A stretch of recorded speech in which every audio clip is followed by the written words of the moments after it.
We are a part of the Mental Health News Radio Network.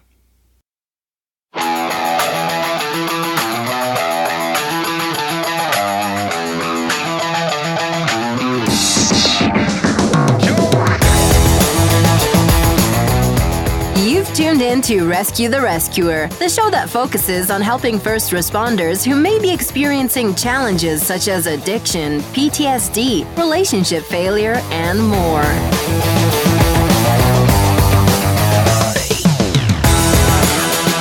We use stories of struggle and recovery to highlight successful survival strategies for those in this powerfully stressful field of work.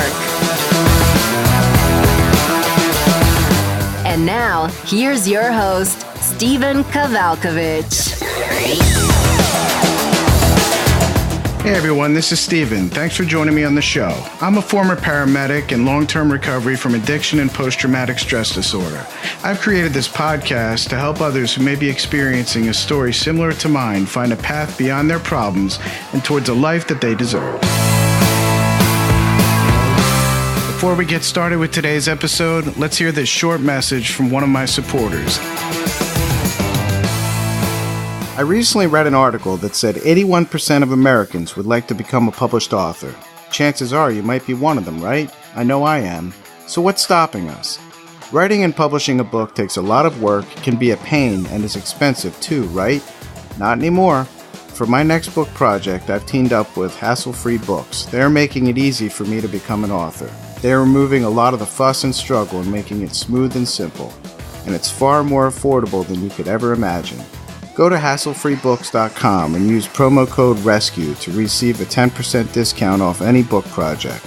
Get started right away and become a published author in as little as 45 days. That's hasslefreebooks.com. Promo code RESCUE.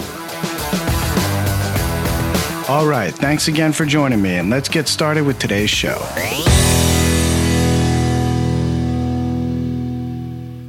All right, so everybody, I got a real special treat for you tonight on this episode. I brought on somebody that I've recently become acquainted with, and I've also started to team up with, and her name is Katrina King. She's a speaker, educator, interventionist, and founder of recoveredpurpose.org. She has a heck of a story to share, including candid truth about childhood abuse, major tragedy leading to pill addiction, doctor shopping, incarceration for prescription fraud, and the loss of her own daughter to drugs while she sat in jail. She's here to talk about her story and also to talk about what her organization, Recovered Purpose, is doing to help first responders, the military, and healthcare providers achieve a balanced life that they deserve. So, Katrina, welcome to the show. Thank you, Stephen, for having me. It's my pleasure. It's awesome to have you on. I'm glad we've been social media friends for a while, but we actually got to finally connect, and I'm excited to see where, we're going to be able to work together. But let's get to talking about you, and let's go back. Okay. Give me a little bit of background on your story. Well, it's a long story, so it would probably take a few days, but let me try to give you the condensed version here, the best of my ability. Sure. So I was born out in Southern California desert. Parents were, like a kind of hippie, whatever you want to call them, low-key lifestyle. There was myself and two sisters. My dad had died when I was born, so it was my stepdad, actually. And in 1979, New Year's Eve, coming back from a party, they were trying to get back to us before New Year's Day, at 12 a.m. They veered off into a California canal, and the passengers in the back survived, but the three in the front, which was my stepdad, mom, and step-aunt, drowned. Wow. And yeah, so at that point, my sisters and I went into hiding, and then eventually the police, got a hold of us, and then we went into foster care system, and eventually, because of the custody battle and not finding what they considered to be suitable family, they awarded custody to my grandfather that we had never met, and he lived out in Virginia. So we had to leave California. We didn't even know existed, and had to go live with him in Virginia. And we went back to Virginia, and it was a definite culture shock. They were very religious and strict disciplinarians. We were in church 3 times a week, a couple times a day. And but my grandfather was also a Korean War veteran and an ex-police officer who had turned salesman. And he had always had a very, very, very severe alcohol problem that spanned back to his childhood. He was actually, his parents were Scottish immigrants, I believe, and they ended up abandoning him once they were in the country. And he was raised by a woman, and I believe there was sexual assault there, or whatever, abuse. And he had gotten into some sort of bar thing, and I guess killed a man, manslaughter. And he ended up not doing prison time for that, but he went into the military. So as a result, he was in the military, and I guess people just sort of overlooked that past, but then granted custody of us 3 girls. And, off and on through the years, even though he stopped drinking, he was what we call a dry drunk, right? He still had those tendencies, and he was violent, very abusive. So there was considerable violence, and eventually the school got involved, and before you know it, court and custody was removed from them, and I was taken out of the home. Ended up in the foster care system, and the first foster father I had, sexually molested. I ended up reporting it, and then they did what they did with him. I ended up at that point into group homes, detention, the hospital, the whole typical, young people thing when they have those types of things happen. Sure. Fast forward to age 17, I'm at a point where I'm like, really far gone. I'm thinking that I'm going to go back home to California. I'm going to do this, pursue this, that, and the other. None of those things were good. And I was at the scene of a murder. One of my friends in the neighborhood that I was in when I was on the run, he was shot by his dad in Arlington, Virginia, shot by his stepdad, actually, over a drug thing. Police were around, and they saw me and stopped me and questioned me, and at that point realized I was a runaway, and saved my life, got me into the system, got me into programs. They emancipated me, and I found out I was pregnant with my daughter, and at that point that's when everything changed. Literally everything I had been doing, my behaviors and everything, I turned them around like a complete 180. And I went to school. I started working. My daughter was born. I, just really walked a very, very, very straight line, and ended up, working my way up after one job after another to a point where I was an account executive, worked with some pretty large companies. Sprint, Nextel, Grubb & Ellis is a major commercial real estate broker. And Sprint is Nextel, whatnot. I remember Nextel, beep, beep. Yeah, I remember them. I was there in those days. In fact, what we called the bricks, and we would take them around, and it was awesome. Back then, it was the best. Right, sure. A lot of great team spirit there, camaraderie. I really love the Nextel days. It was really, because it was sort of like your rebellious entrepreneurs. It's kind of how I feel about the recovery world, to be honest with you. And so anyway, moving forward, achieved a 6-figure salary. Was in it varied depending on, because it was commission driven, but anywhere from the 120s to 140s thousand a year. By that time I was on my second home. I had bought and sold a home in my 20s, and then bought a home right before I turned 30. And it was in that home, and then working with Sprint at about a point where I guess we were talking about my childhood, and I just sort of fast forward, huh? Yeah, that's okay. No, that's okay. I mean, we definitely, it's okay. Go ahead. Awesome. Well, anyway, so the childhood, that had always been in the back of my mind. But to be honest with you, I had a very good counselors and a psychiatrist from Holland who was eccentric. And she was an older lady. I believe she's deceased now, but she was, alive during the whole Holocaust thing. And she was just a very matter-of-fact woman, but she was very smart. And she took an interest in me. She had 2 or 3 patients that she would do this with. And she really spent a lot of time sort of trying to get, to the core of things. One way that she dealt with me, which in hindsight I realized wasn't the best way, but she would tell me, oh, you're okay. You're okay. You're okay. No medication for you. Put the past in the past. Move forward. That kind of way of doing things. And then she would, compliment my intellect. And she would tell me, you're a young lady, but there'll always be someone, behind you that's prettier and this and that and this. So you have to focus on your smarts and and school. And she had my IQ tested, and she told me, she said, your IQ is higher than mine. You can pursue. And she really impressed and instilled this thing in me where I was like, yes, I can do this. And I look back and I'm going to just pretend those things didn't happen, and I'm going to move forward. That way of dealing with things wasn't a good idea, because these things always tend to bubble up somehow, Mm-hmm. Yeah. And that's what it did. It did. I was in my 30s. Things were rocking, and it was the assault of my daughter that sort of basically thrust all of that stuff back into my memory, and my subconscious, and things just began to spiral after that. When you say spiral, so your daughter got assaulted. When you say spiral, I mean, is that when you started using substances or behaviors to try to cope, or to try to numb things, or? Right. It was the slow process, and it just kind of crept up on me. So she had started. Kirstyn was in her early teens, and she was always a real timid child, very prone to anxiety. And she would move to this new neighborhood with a new house, and she started to, acting out, rebellious, things like that, and skipped a class here or there.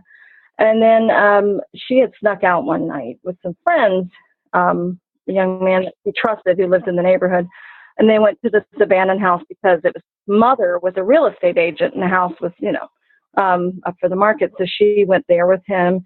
And then when she got there, there were several other people there. And then some of them were actually MS-13, gang, whatever you want to call it, Manassas.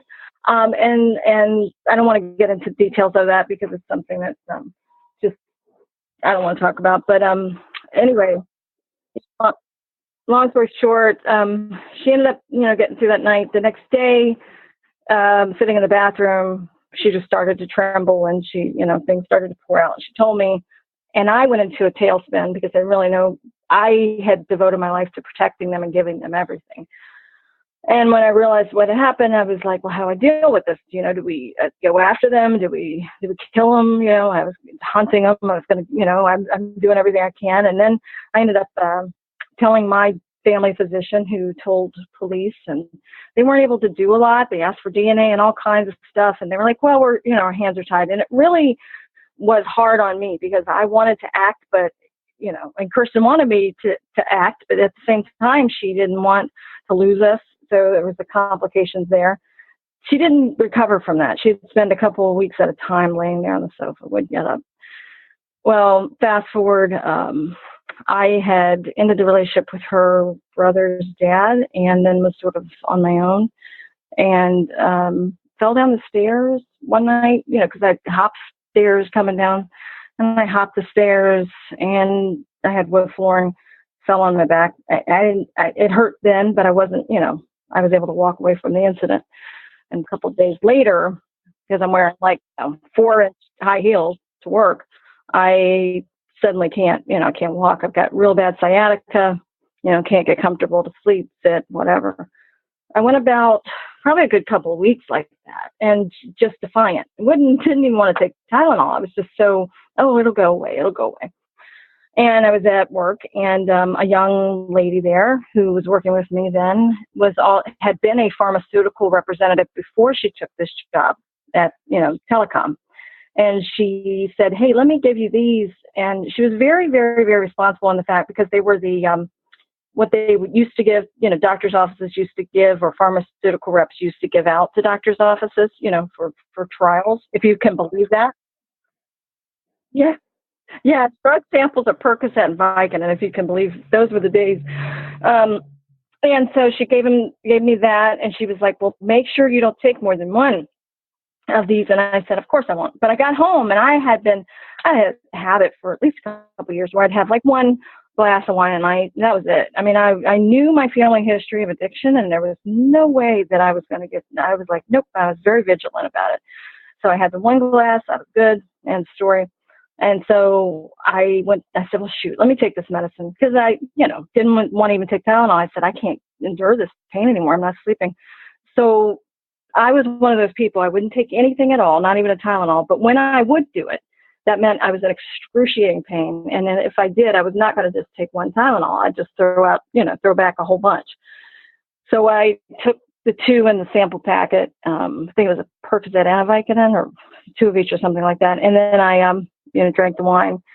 Probably, I want to say about 45 minutes later, the pain was better. Wasn't gone, but it was better. And all of that stress and all of that just sitting in the, my throat and my stomach, that, you know what I mean? That nagging feeling and dread, it just lifted.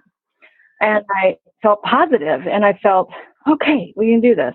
And I was able to handle Kirstyn's ups and downs. And I was, it was like a miracle drug. And it did not dawn on me. I've had many people ask me, and they're like, well, didn't you realize that, it was a narcotic? And I said, no. Number one, I have a girl giving it to me at work and a sample pack, right? Didn't think about that. Number two, I had no history with, I had friends who'd done heroin in the past, and I remember how they had acted. And I remember saying, oh no, I don't want to know anything to do with that. I used Coke, and that was it. I wasn't using that stuff because they'd fall out, they'd die, get sick. So drawing the correlation, and forget reading directions on what the side effects are. If you read side effects for any drug, they all sound the same. Yeah. They're A to Z, everything and everything and anything possible. Yeah. Exactly. So let me know if you have any questions. Yeah, exactly. Yeah. Consult your doctor if you have questions, but blah, blah, blah. I get it. So I, at that point, when the next day came along, I'm like, well, gosh, I should go to the doctor and tell him about this. And I went, and predictably, he gave me a prescription, and I would go on this way for like months, going back for refills. And then one day he just said to me, I can't prescribe for you anymore because I've prescribed my maximum. You'll have to go to pain management. And I was like, pain management, what's that? And he explained it. And I was like, okay. So at that point, I went into pain management, and they offered me injections. And I was like, sure, that sounds good. And I went to the hospital. They gave me the injection, and I walked away from that with zero pain for the first time. And I was like, this is it. I'm going to quit these drugs. I'm not going to be on these drugs anymore. Great. Well. But here comes the but. Yeah. Exactly. I went a day, and by the second day, I was miserably sick, and I thought I was losing my mind. I didn't understand what was happening to me. I'm like, what is this? I thought I had the flu at first, and then you didn't know that it was withdrawal. Yeah. I had no idea. And then, so I went back and I told him, I said, look, I stopped taking these, and these things are happening. I'm just feeling, they're like, well, you're in withdrawal. That's because you're addicted. I'm like, what do you mean addicted? I'm not addicted. No, we can't give you any more. So I said, okay. So then that's when the doctor shopping started. I still didn't realize they were like heroin. Didn't even dawn on me to even look. I'm smart as I am. I didn't even think about it. So I started the doctor shopping, getting them. Fast forward, Sprint had acquired Nextel, or merged with Nextel at that point. And we've been with them for a while. And they decided that they were going to eliminate redundant layers, of staff, because you have account executives and they're getting paid double what they're paying their people. And then a few things that happened internally. So they did layoffs. I had money and I had insurance for a number of months after that, but it wasn't enough to keep things afloat. And so I kept interviewing at different places, and they were offering me half of what I had made, at Sprint. And in my confidence and arrogance, or whatever you want to call it, I was like, I'll hold out. But as you know, when you're on drugs, your time management and your perception of time is really skewed. And one day becomes 2 weeks, and the next thing you know, I can't pay the mortgage, and it's getting to the point where it's foreclosure time. So I lose the insurance. I don't have a job yet, and I'm being foreclosed on. It's about that point that the person I was in relationship with says, well, these prescriptions we're getting from these doctors, they look like something that you just print out of the computer. Why don't we do it? And I just looked at him like, are you nuts? I hadn't even stolen bubblegum in my life. No, I'm not doing that. And it was then when I started researching, that and just how to figure out how to get the drugs that I realized that they were opioids, and that the opioid hello was the same thing as heroin. I said, oh my God, that's what's going on. But I justified, well, it helps me function. I wasn't functioning at all. It helps me cope. I wasn't coping at all. There was all of these things going on. And then at that point, I just said, okay, screw it. I'll try it. I wrote the prescription. I was very good at forging signatures. Forged it. It was a spot on from one of the doctors. And he walked it in because I wouldn't do it. He walked it in. He came out about 10 minutes later with the prescription. And therein started something that turned into probably hundreds of prescriptions at an average of one every other day or every day, depending on the situation. So I'm going to pause you real quick because I want to ask a question. Sure. So when you first had that back injury and, wound up going to the doctor, or wound up getting them samples from that person, did you have a plan that you were going to wind up now committing major felonies? Oh my God, no way. No way. That question I think is very important because a lot of people say, well, it's a choice. It's a choice. Yeah, everything's a choice. Mm-hmm. However, I know that and those that have read my story and heard it on this show, I didn't plan on, I didn't dream up that I was going to go and become a person that was putting needles in my arm and stealing from everybody and ruining every relationship I had and going to jail and all this. I didn't plan that. You didn't say, oh, you know what? My life's pretty decent. I've got a decent job. I'm making money, taking care of my family. I'm trying to do these things. Let me go and commit some major felonies and awfully unethical and immoral behavior. Right. And think about that, right? The fact that, and even in the drug addicted mind, that's how bad it is. You tell yourself that it's not a felony. You don't even think about it being a felony. You're just like, it's a means to an end. It's how I get well. And it's certainly better than out there prostituting or stealing, Right. You get that tunnel vision and all you see is that thing that you need because you're physically, mentally, emotionally, psychologically, and every other ology dependent on it. That's right. Yep. And believe I did try. I went into the hospital several times and tried to get help, or two that I remember clearly. And then I went to a doctor's office. And both times they said, we don't have any detox facilities for opioids, but just wait it out. You'll be okay. Well, I had a pre-existing that I'd had since I was born. It was a valve disorder and a little bit of a murmur. And then I guess they call it like an AFib thing because of the rhythm. And my blood pressure was, dropping and things like that. And I would get like violently ill. And I was genuinely worried. They would stabilize and then release, but they weren't going to put you through detox. This is pre-Suboxone days, like before I knew it existed, but, wasn't being prescribed. So they turned me away. And then I went to a doctor who prescribed subs and he didn't know what he was doing. So the first, he gave me Suboxone first, which has the buprenorphine in it. And the buprenorphine and naloxone, which would throw you into withdrawal if you don't take it, so you're supposed to start with Subutex, which is buprenorphine only.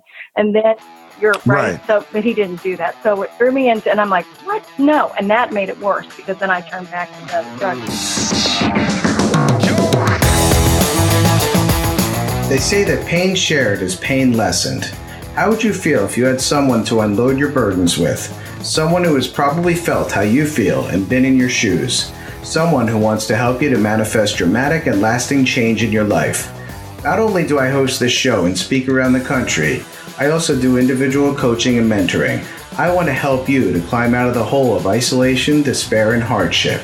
Contact me at rescuetherescuer.com to set up your free, no-obligation consultation. I'm confident that together we can develop a plan that is tailor-made to you and your goals and purpose.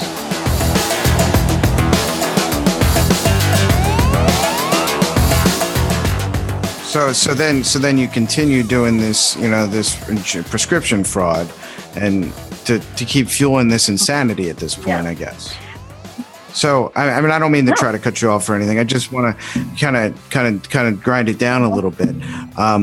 What happened? What was that thing? What, eventually, I mean, I shared it in your introduction about winding up in jail, and what was happening? What happened? Give me the quick rundown of what happened. So eventually, after I was doing so many, and I had also engaged other people to start walking these in because I can't do it all by myself. You eventually, when you do that many, you'll get caught. So I got caught at, there was one or two, then I got caught at another. They never caught me at all of them, but then they had this full-fledged investigation against me. Long story short, they ended up putting me in jail and keeping me there. The first couple of times I was out on bond, put me back, and were talking about kingpin charges and all this stuff because they were. Wow. So this sales representative for Nextel is now getting facing charges for being a drug kingpin. Yeah. I laughed it off. I said, "This is insane. You got to be kidding. Come on, give me a break." And they were like, "Well, it's not mob activity," because that's initially what they suspected, that I was working with the bigger group. And I kept telling them, "No, it's just me. It's just me trying to satisfy what I need. I'm writing these because it's easy to do." And I guess at some point, since I didn't cooperate, they went ahead and accepted the fact that it was me. But then they're like, "Well, she's putting these drugs on the street. Even if it's in the hands of one person, it's getting out to someone else." So they talked about kingpin charges. Well, in the meantime, my daughter was out on the street. My son had gone to California to live with his dad because he was almost 18. 18 by when I was arrested the last time, had just turned 18. It was on his 18th birthday. And he went to live with his dad. And my daughter was 20. And she started within a month or two. She had always hated the pill usage. She would smoke weed, but she didn't like the pills. And then she started doing it. And then she started getting prescriptions on her own for Xanax. And she got caught immediately because she didn't know what she was doing. And so the police department were like, "Well, why don't you work with us and you'll testify against your mom?" My daughter was in complete, she's like, "No way. My mom's always been there for me. This isn't my mother. This isn't her, And so it started to, between my son being gone, my daughter's fiance had gone to London with Lockheed Martin on a contract because he said he couldn't handle it anymore because she was just staying out all night and really just, spiraling. And she ended up alone, essentially. She sought out her fiance's mom, who was able to help her a little bit, but everything happened so quickly that by the time she realized what was going on, she tried to get Kirstyn on some Suboxones, and it was a 2-week wait list. And I think 2 or 3 days after that appointment is when Kirstyn passed away. So as I'm sitting in jail, I'm finally getting to the point where I'm clean. I'm thinking there's a possibility I can get through all this. It's about the 7th month. I was supposed to be sentenced the following month. And I talked to her on a Thursday night. She was supposed to come in and see me for, visitation that day. She didn't show up. I tracked her down. She was nodding out of her head. Couldn't understand her. Her friends got on the phone and they told me what was going on. They're like, "I hate to tell you this, but Kirstyn's she's using bad and she's shooting up." And I first was like, "No, she's not." They're like, "Yes, she is, Katrina. I'm so sorry, but yes, Miss Katrina, she's shooting up, and her arms and legs are covered with." And I don't know. I thought I'd pass out on the phone, but I said, "Do me a favor," because I knew Kirstyn could not take that lifestyle. That wasn't her. I said, "Do me a favor, keep her alive until I get out. I'll be out in a month. I will get her someplace." And they said, "Yes, we promise you." They put her back on the phone. I start talking to her, and she mumbles something like, "You don't have any room to talk." And I'm like, "Kirstyn, please don't do this to yourself." And she nodded out on the phone, and that was it. I didn't hear from her again. And that was Thursday. And then Saturday afternoon, shift change. They came down, and they said, "Miss King, come with us." Took us down to the questioning intake room, and they told us that she was in a comatose, brain dead state. And they tried to get us, together to get us there to say our goodbyes, which I wasn't going to pull the plug. I decided I was going to hold on to hope. by the time they got it all arranged, it was Sunday morning. They had resuscitated her like 7 times. And then before we even got there, she passed away. Wow. And how old was she? 20. She was 20. It was October 16th, 2011. She was supposed to be 21 on December 8th. So that was 6 years ago, Yep. and approximately 6 years ago. First of all, and I'm sure you've heard it a lot, of course, my condolences, but further than that, so you got out of jail. I'm assuming you got whatever sentence you got out of jail. You you decided that this, where you wound up was enough for you. Was this enough pain for you? Yeah. Yeah. It was at first, you would think so. Yeah. But, then when it was time for sentencing, the judge went, he went away from the guidelines that they had already agreed to and went to the far end of the other side. So he gave me the maximum sentence. And I was pretty mad because I'm like, this is wrong. Because I didn't know if his perception was that I was at fault or it was a punishment or if he was trying to save my life. I realized in retrospect that it was more along the line of this woman just lost her daughter 2 weeks ago. She's not ready. So he kept me because if he hadn't, because of the guidelines, I would have been released immediately. And I obviously wasn't ready. So how long was the sentence that you got? I got almost 2 years of, but the thing is, fortunately, because there was the major at the jail, I had ended up, having some run-ins with, and she was just such a generous and kind person. She ended up getting me out on work release and then an ankle bracelet. So I was able to serve the, most of that sentence out that way. Wow. So, all right. So you've been out for a while now. You're all right. And I'm not, and just in the interest of time, because, I would love everybody to hear every single thing you have to say because I'm getting captivated. But in the interest of time, let's fast forward. So you got out of jail, you served your time, you did your sentence, you got out of jail, you got sober. So you've been sober for a while now. Yes.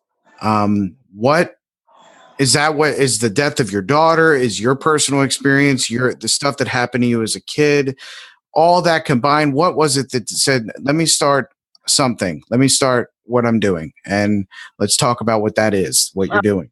So I'll be honest with you, I was not one of those people. When all that happened, I was like, I will never do that stuff. So I was not someone who was interested in advocacy work. I felt it was hypocritical and it was predictable. And so I was just going to live out my days, just however. And 2 FBI agents walked into the restaurant that I was on work release at. And, they had some investigation questions about other cases. And then after that ended and I poured out my heart to them, I was very honest and transparent. I think they were sort of, like a little bit like disarmed because I'm sometimes a little too honest. And they ended up having another death of a young lady in town. And that just basically got them to thinking about putting together a documentary for more prevention education, a tool to use. So they put this documentary together, Chasing the Dragon. About the time it was about to be released, and when people started to see it and they were moved by it and changed by it, something just started to change in me, and I started to feel compelled. And I looked back over the years, since all had happened and everything I went through with trying to get on my feet, trying to understand everything that had led up to it. And I said, we need to get education out there because I didn't understand. My daughter didn't understand. And most people I talk to don't. We need to do more. We need to show them that people, no matter how smart, no matter how put together they look, that this is what leads up, these things can happen. This is the signs and symptoms of what's leading up to that. This is these sorts of things. So based on that and based on my experiences and the people I had met, I said, we need to address this in a multifaceted way with different personalities from different walks of life, right? So I decided to amass those who I felt were the most positive and doing the most actual legwork out there. Decided to call it Recovered Purpose because my idea of dreams had faded with the loss of my daughter. And I was tired of people, pushing that image that you can actually survive drug use and come out of it. I don't want to tell kids that, hey, you can try this and you'll survive it and, right off into the sunset, because I was like, that's irresponsible because they could try drugs and that would be the last time, like in my daughter's case. So I said, my dreams died with my daughter, but my purpose was recovered. And then somehow I came up with recovered purpose. I started talking to people, networking with them, deciding, that number one, I heard way too many stories about military, nurses, whatnot. They're, responsible for caring for others, fighting for others, and in a position where they too, because they're here, they're heroes, they're the ones in charge, they have to be strong, right?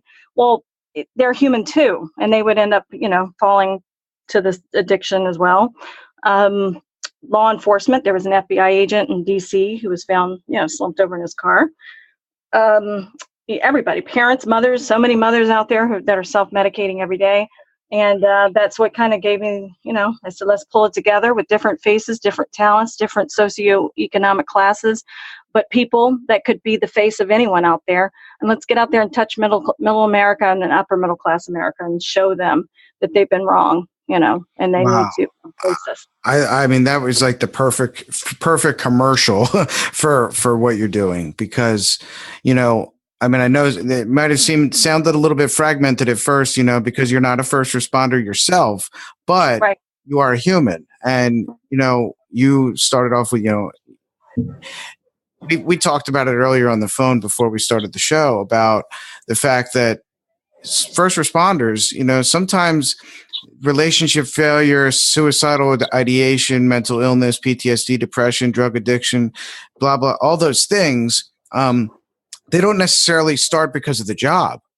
Right. That's right. They could be worsened or increased because of the job. Mm-hmm. But sometimes it starts with things like that happened to you when you lost your parents at a young age and you wound up in a sexually abusive, and something that happened with the sexual abuse when you were a kid and in a household with an alcoholic. And then, becoming successful, getting an education, becoming, financially successful, and to the world, it looked like you had it together.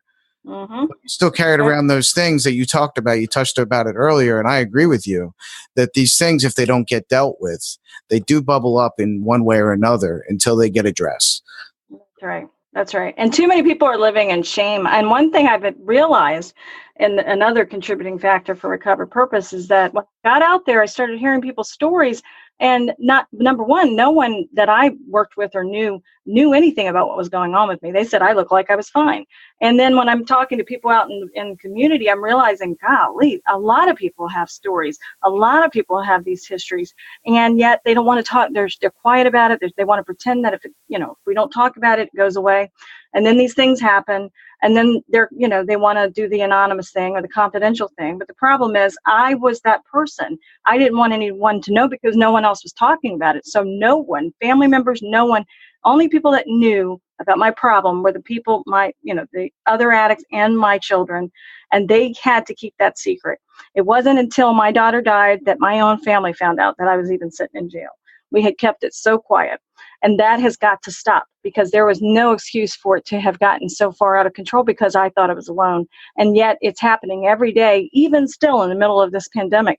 There are people who are still, because they are, like I said, first responders or corporate executives or moms in the PTA, that they're hiding it until it's gone so far out of control that, we can't do anything about it, or it seems hard to gain control over it. So, well, and I've shared with you personally my story, and I've shared it on the air about, that was me. I couldn't talk about it. I couldn't share because there was a shame. There was a stigma. There was this code of silence that was, it wasn't a written policy where I worked, but you just weren't allowed to talk about it. And many of us would go home and get drunk, or we'd, cheated on our wives, or, or abandon our kids, or gamble the rent money away, or whatever, because we're dealing with human behavior. The professions are different. I heard a friend of mine say it recently, that the professions or the walks of life are different, but the humanity of it is not. Absolutely. That's exactly right. At the end of the day, we're all human. We're all looking to find what our place is in this. I don't care who you are, why you're here, what you're supposed to be doing, and all of that. And that's consistent no matter who you are. And I think that we have shown addicts in a way that's more as entertainment, in my personal opinion, following them around, using, sensationalizing it, instead of putting faces of, because there's no one face or one voice of recovery or addiction. You have to represent all faces in order to get to those people, who think that it's not them. And so I said, no, we're not going to do that. We're not going to keep parading the same predictable, because what the media, and I love the media, but what we've done, and historically, is we talk about rock stars, having addiction, or this one having addiction, and people assume, well, that goes along with the territory, right? And they give them a pass, and it's okay. But the truth is that it doesn't matter who you are or what you do. The the need to self-medicate is there across the board, whether it's food, whether it's gambling, whatever. It's it's just a matter of what your drug of choice is at the end of the day. Well, you're absolutely right. And Katrina, I got to say, I'm so happy to know you. I'm so happy to be, real quick, since you're here, let's talk about what the collaboration that you and I have come up with that is going to actually start addressing, our specific audience. Absolutely. And I'm going to tell you, I was telling someone yesterday, I said, that is so wild. I was in the market, I hate to say it, but I was hoping and, getting out there trying to find someone that would be good for our EAP, Employee Assistance Program consulting events, and for first responders, military. And I hadn't come across anyone yet. Trying to collaborate with Tim Ryan, Brandon Novak, Michael DeLeon, some real Austin Cooper, who's an entrepreneur, and my girl Lara Frazier. And so these are all college educated, really, really, really great people doing good things. Some of them aren't, some of them, went to prison. Bottom line is we had that mix. We didn't have you though. And so you just sort of showed up, and then, someone said, hey, take a look at him.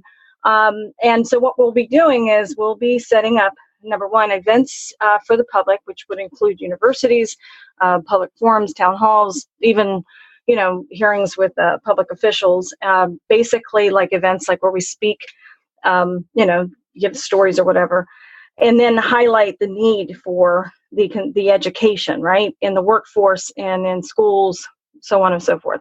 The second piece of that is consulting. So your how you fit in is with the events, of course, speaking to the medical community and to first responders and military. We go in on a consulting level to your EAP programs, a lot of them are run by insurance companies or for fire departments, police departments, stuff like that. That's right. And talk to them about what were the lead up, what are the things, what leads up to, what they should be looking out for, how they can, help mitigate it, how they can help fix, help with the afterwards, and developing programs for them, because a lot of these places don't even know where to begin. They want to help. It's not that they don't want to help, they just don't know where to begin because they don't have the experience themselves. So it's basically an education consulting type of thing. It's beyond awareness, because awareness shares a story only. What we're doing is we're saying, this is what happened, this is what led up to it. We understand because we're self-reflective and aware. We know what happened. We we know what helped, and we know what keeps us going, and just sort of giving a beginning, what led up to what fixed and what continues to be of, help to you, and implementing those programs across the country. Awesome, Katrina. Awesome. Like I said, I'm blessed to have met you, and to have, I don't believe there's no such thing as coincidences as far as I'm concerned. There's only spirit, or, spirit, if you want to call it that, or God ordained miracles in which sometimes he doesn't talk about it. We just have to be open enough to recognize it. Yep. So how do people get in touch with you and the program? And let's plug that for a second before we close up here. Okay, so website is we're going to be basically tweaking it this weekend, and then it'll be launched by Monday. It's www.recoveredpurpose, all one word. Okay. We are also, say it again. Recoveredpurpose.org, correct? Okay, got it. Recovered Purpose. Also, we can be found on Facebook. Just look Recovered Purpose. There's no other, business out there like us. So Recovered Purpose on Facebook. We're also on Twitter, and Instagram, and now YouTube. Perfect. So everybody can, everybody heard it here. Go find Katrina at Recovered Purpose. Contact her. Get her for your organization, your program, for yourself. We're all in this together. I'm so happy that me and her. I don't really speak the best of the time. Katrina and I have decided to come together and bring more awareness and bring more resources to all of you. So with that, Katrina, I'm going to give you one last thing to say. I want to ask you, I try to do this on every show with everybody we talk to. What is one last final word, or your final phrase, your final piece of advice that you could give to anybody who's listening? I would say to remain vigilant, and to not judge. The one thing that I remember clearly back then was I was a mom who would look at other moms who would say, maybe be out drinking or had a problem or whatever, and I'd say, how could they do that to their kids? My kids come first. And I was very judgmental. And it seems in my life that every time that I have judged or whatever, I have ended up in their shoes. And that comes from ignorance, not understanding what led up to it. So if you're vigilant and your heart is open and you are empathetic to other people, you can, number one, stop, or help them. And then number two, you're vigilant yourself. You can make sure that sort of doesn't happen to you. It can happen to anyone. I would say that I have found my purpose and I found meaning in life by giving back to others. Before that, I had no sense of life that was beyond myself. And that changed, with my losses and with my understanding that by giving back the love that I've been given, and I know people think, oh gosh, that's just fake, and it's not. It's real if you actually walk it and you practice it from a place of authenticity. So, well, that's a great note to end it on. Again, I'm so thankful to have you on here. Katrina King, recoveredpurpose.org. Have an awesome day, folks. Thanks. Thank you.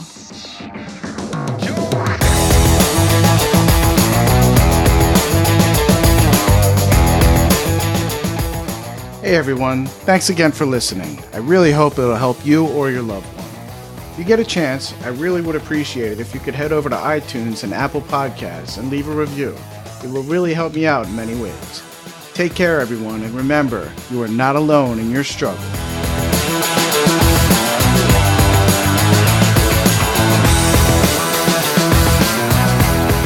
I want to give a big shout out to one of our supporters, the Addictions Academy.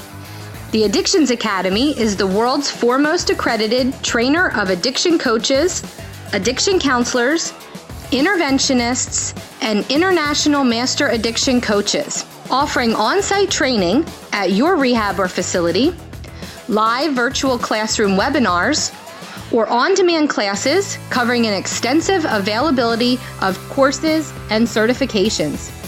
Check them out at theaddictionsacademy.com or call Dr. Callie Estes and her team at 1-800-706-0318.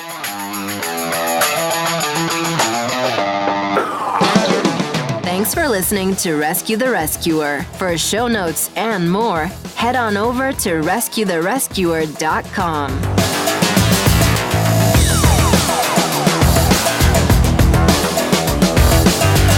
We are a part of the mentalhealthnewsradionetwork.com. This show is produced by James Healy of RecoveryInnovators.com. If you have a message and want to start a show of your own, contact him and let him know that we sent you.